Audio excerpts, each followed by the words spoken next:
તો નર્મદા પરિક્રમા અથવા ડાકોરથી આવેલ મહંત રિતેશજીએ ઉત્તર વાહિની નર્મદા પરિક્રમા વિશે પ્રજાજનોને સંદેશો પાઠવ્યો છે। નર્મદા જિલ્લામાં હાલ ઉત્તર વાહિનીમાં નર્મદા પરિક્રમા ચાલી રહી છે, ત્યારે 29 માર્ચથી આ પરિક્રમા શરૂ થઈ છે। તે માટે પ્રથમ દિવસે શ્રદ્ધાળુઓ મોટી સંખ્યામાં ઉમટી રહ્યા છે। આ શ્રદ્ધાળુઓ માટે તંત્ર દ્વારા અનેક વ્યવસ્થા કરવામાં આવી છે, ત્યારે નર્મદા પરિક્રમા કરવા માટે ડાકોર મંદિરના મહંત રિતેશજી પરિવાર સાથે આવ્યા હતા અને નર્મદા પરિક્રમા કરતા તેઓ તિલકવાડા મણિનાગેશ્વર મંદિર ખાતે પહોંચ્યા હતા। ત્યારે તેઓ નર્મદા પરિક્રમા માર્ગ પર તંત્ર દ્વારા કરવામાં આવેલ વિશેષ વ્યવસ્થા વિશે પ્રશંસા કરી હતી। ત્યારે નર્મદા પરિક્રમાનું શું છે મહત્વ અને પરિક્રમા કરવાથી શું ફળ પ્રાપ્ત થાય છે તે વિશે માહિતી આપી હતી અને દરેક વ્યક્તિ જરૂરથી ઉત્તર વાહિનીમાં નર્મદાની પરિક્રમા કરે તેવો સંદેશો પણ પાઠવ્યો હતો।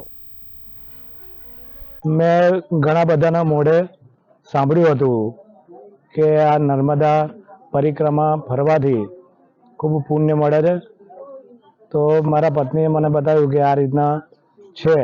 ઉત્તર વાહિની કહેવાય અને કે આ 21 કિલોમીટરની પદયાત્રા છે, પણ એનું બહુ સુંદર ફળ છે, બહુ મજા આવશે આપણે જઈએ। તેમના કહેવાથી હું આ પરિક્રમા આજે બુધવારના દિવસે મેં શરૂઆત કરી હતી 11:30ના અરસામાં।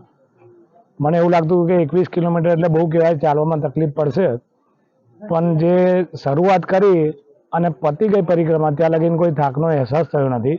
આ ભક્તિની એક જાતની શક્તિ છે અને સરકાર દ્વારા જે આ ધામને ડેવલપ કરવામાં આવ્યું છે એના ખૂબ ખૂબ વખાણ કરવામાં આવે અને દરેક યાત્રીઓએ આનો ખૂબ જ લાભ લેવો જોઈએ કે જે ધર્મ પ્રસરી રહ્યો છે ને ધર્મને આગળ વધારવામાં પણ મદદ કરવી જોઈએ। અને જે અહીં આગળ રસ્તામાં દરેક યાત્રાળુઓ માટે દરેક જણાએ જે સુવિધાઓ આપી છે, ફ્રી સેવા આપે છે, કોઈને કોઈ જાતની તકલીફ પડતી નથી। ઘણા બધા લોકો એજેડ વ્યક્તિઓ પણ આવે છે, કોઈ અફરાતફરી છે નહીં, લોકોને ભાવના દુભાય એવું કોઈ કાર્ય અહીં આગળ થતું નથી। લોકો એજેડ વ્યક્તિ ઉઘાડા પગે પણ અહીં આગળ આવે છે।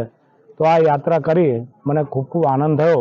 તો દરેકને મારી નમ્ર વિનંતી છે પોતે પણ આ યાત્રા જીવનમાં કરવી જ જોઈએ, કરવી